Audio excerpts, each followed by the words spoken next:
Everybody, welcome back to the Biotopes.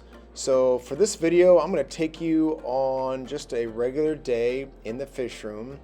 We're going to do some water testing, some feeding, and give you a general tour to the current tanks. So my new microphone I got for my camera did not work, so I'm doing a voiceover on this one. So I apologize for that, but we'll start here with testing. So what I do is I keep a clipboard of all of my tanks. I've got 6 set up right now. I've got this sheet on the front here to keep water off of it, but as you can see, that did not work. Got a little bit of water damage there on top.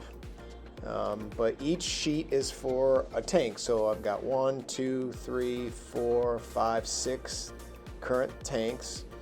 And each page is for a tank. On the left, I've got the date, then I've got the pH, nitrates, and then finally temperature, GH, KH, if there's anything else that I test or do to the tank, adding water, water changing, adding ferts, salt, cleaning a filter, the glass, anything like that, I'll make note of in that last column there.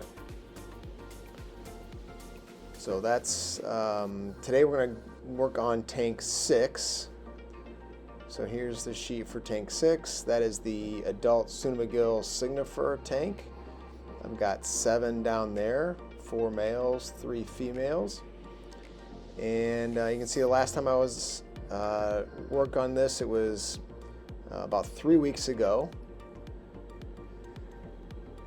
And I cleaned the filter that day, so I will not clean it this time. I only probably clean the filter every maybe couple of months, something like that, just kind of rinse out the sponges. So that tank, as you can see, is lightly stocked. There's 2 good sized Amazon swords in it. It is drilled for an overflow, so as I add water, water will be diluted and then overflow into my drainage system. But I've got Java moss in there, some Val.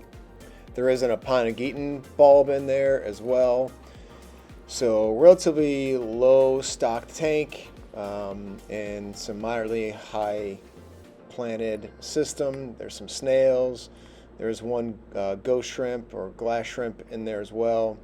And it just has a preset heater and a small hang in the back for filtration, and that's really it. So I don't really need to do too much with this specific tank. Runs pretty clean, does pretty well, and we've got lots of babies from that system. So here's what we're going to use to test with. This is a couple different types of strips. This is the AquaCare 6-in-1s. Decent strip. These are the Aquarium Core-Op strips. I'm just starting to test these out as well. I do like this, as the chart's really big and easy to read. On my particular water, one issue I am having with these is the KH is reading pretty high. It's like a different shade of purple. So they're telling me it's because the hardness is off the charts. I also use the API Freshwater Master Test Kit. Right now I'll just use it just to check, double check pH. I'm out of the other reagents currently, so I'll just use it as a pH checker as well. Probably more accurate than the strips.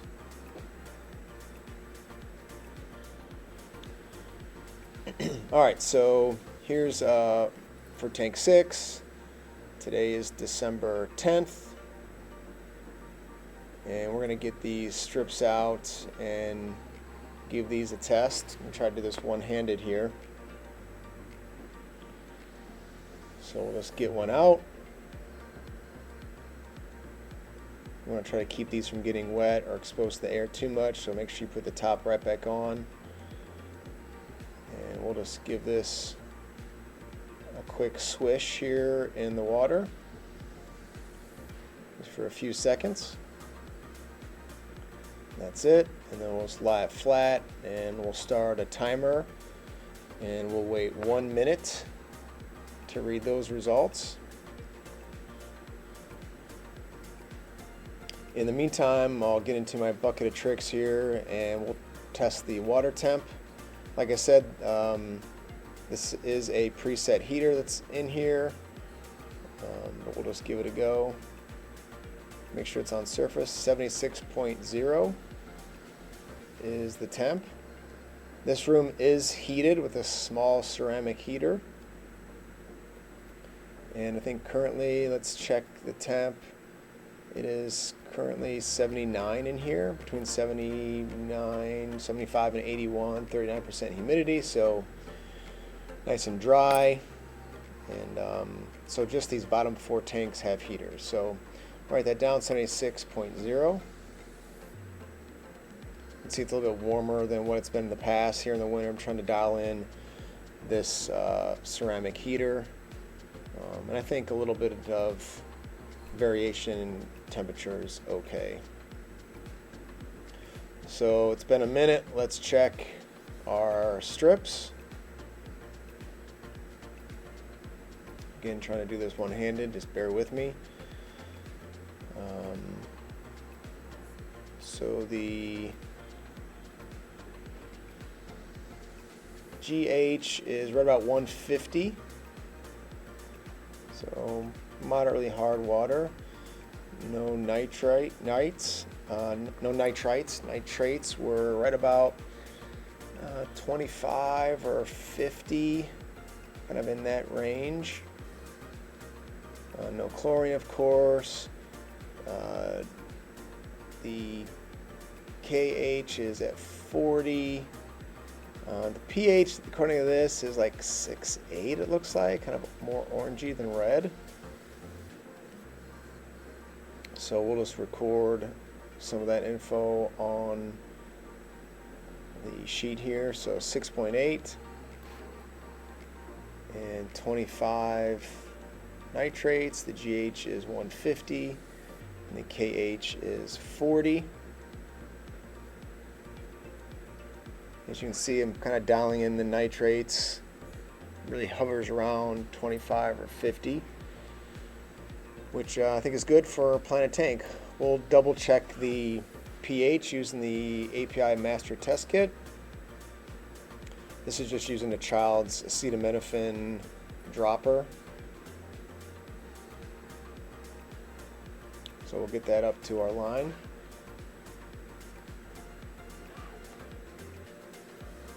Now I've had to replace these API glass tubes a couple times. They do break kind of easily, and that level line does wear off. We're going to test, we use the low pH solution because our test strips gave us a 6.8 reading. So we need 3 drops of this. 1, 2, 3.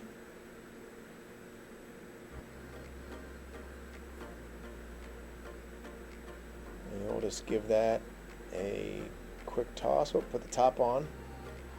Give it a quick toss, and then we'll compare on our chart using the one on the far left here, which is the lower pH. And I don't know if you can tell here on camera, but it is more blue than green. There you go, you can kind of see that. So definitely in the at least 7.6, which is weird because that test strip, as you saw, gives us a 6.8, maybe it was 7. So I don't know, I kind of feel like those test strips are older and maybe just not as accurate in the first place.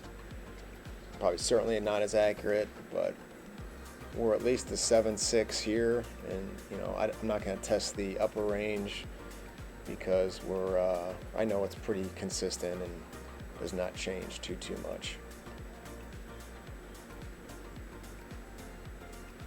So 6.8 to 7.6, which pretty much falls in line with what it's been. So we're going to use those, test this up, use what you have. But it is good to kind of keep, at least be able to compare test to test on how your tank's doing. So as you probably know, these tanks are drilled for an overflow.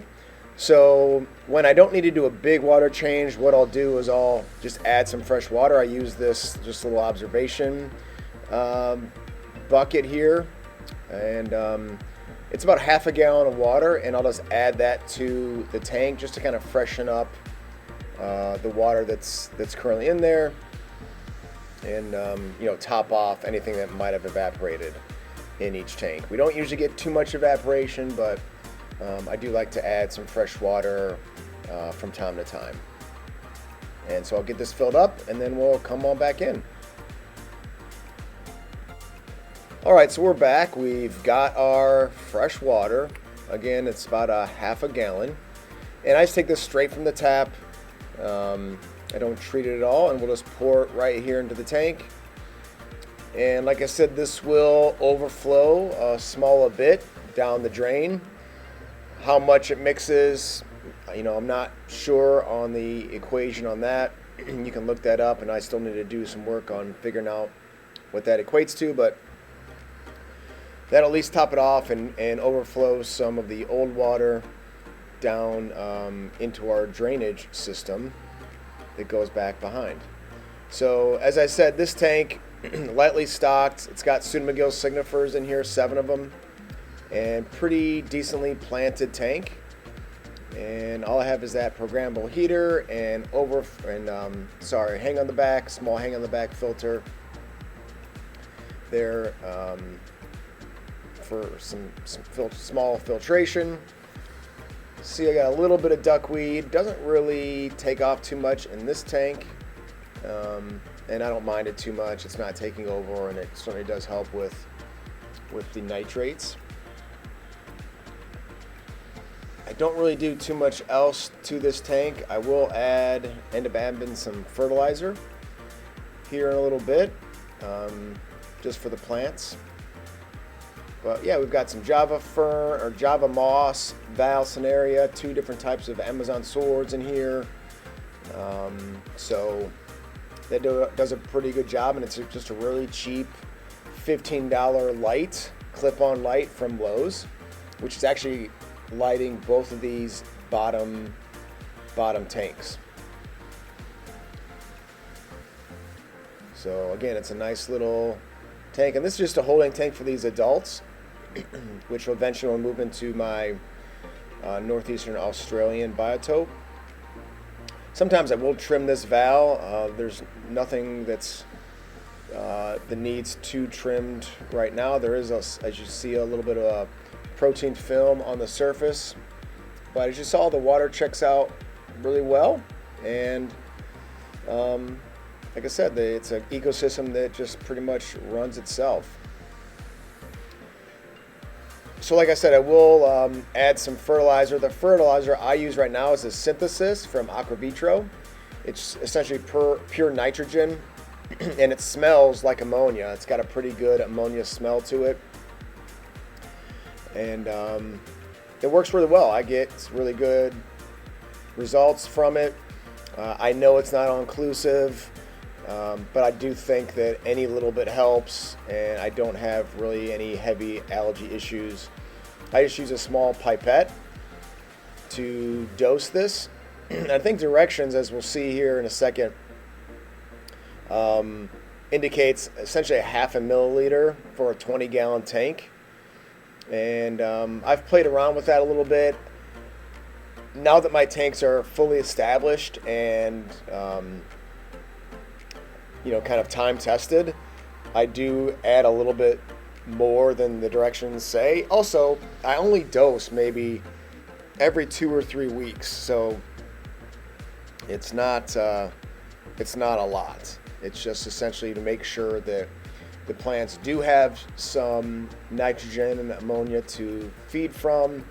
Obviously, we're feeding it, again, pretty lightly, and it's a lightly stocked tank, so this just helps the plants continue to propagate, and I'm getting really good growth on the Amazon swords, and the Java moss is spreading. So for me, it works, and I'd say, use what you have.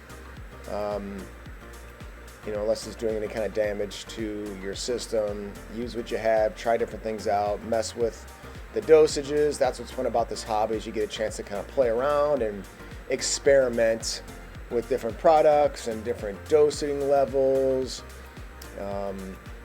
So I got this from a local fish store. He essentially just gave it to me because it came in, somebody just kind of turned in a box of stuff, and he knew I'm big into planted tanks, so he allowed me to try it out. So it does a pretty good job. I think on the back here it does call for, let's see what it says. I think it's 7 milliliters per 250 gallons. So you can do the math on that. For a 20 high, I think it works out to essentially half a milliliter. For my 75s, I believe I add 2 full milliliters and maybe a little bit extra. And that's just what works for me. I probably could dose more. This calls for every 2 weeks at that dosage, or twice a week, up to twice a week. And then once I get my water change system fully running, I most probably will dose more, just because we'll be diluting the water in these tanks a lot more regularly. And so I'm pretty excited about getting that going. 1 cap full on this Aqua Vitro is 49 milliliters, which would do a very large system. So anyway, we'll get this undone here again with one hand, and I may need to put the camera down. Nope, I got it for now. Get that off. This is getting towards the bottom of the bottle, so I may need to put the camera down, and yep, I can't get enough here in it, so let me just get some in the pipette, and then I'll be right back. All right, here we go. So I've got a full milliliter. Just the bottom of the bulb there is a full milliliter, and we'll just squirt that in the tank, suck up some water, squirt it back out, and that's it. We're done.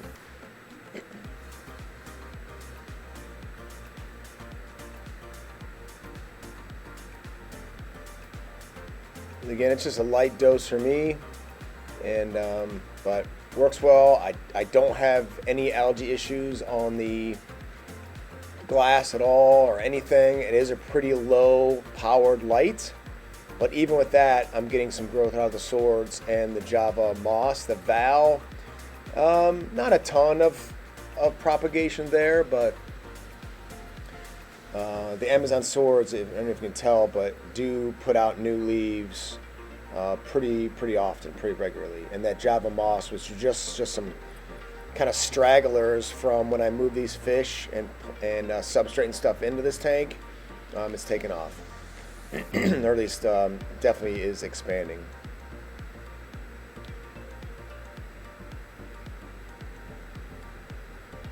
Now these lids are just the I don't know what you call them,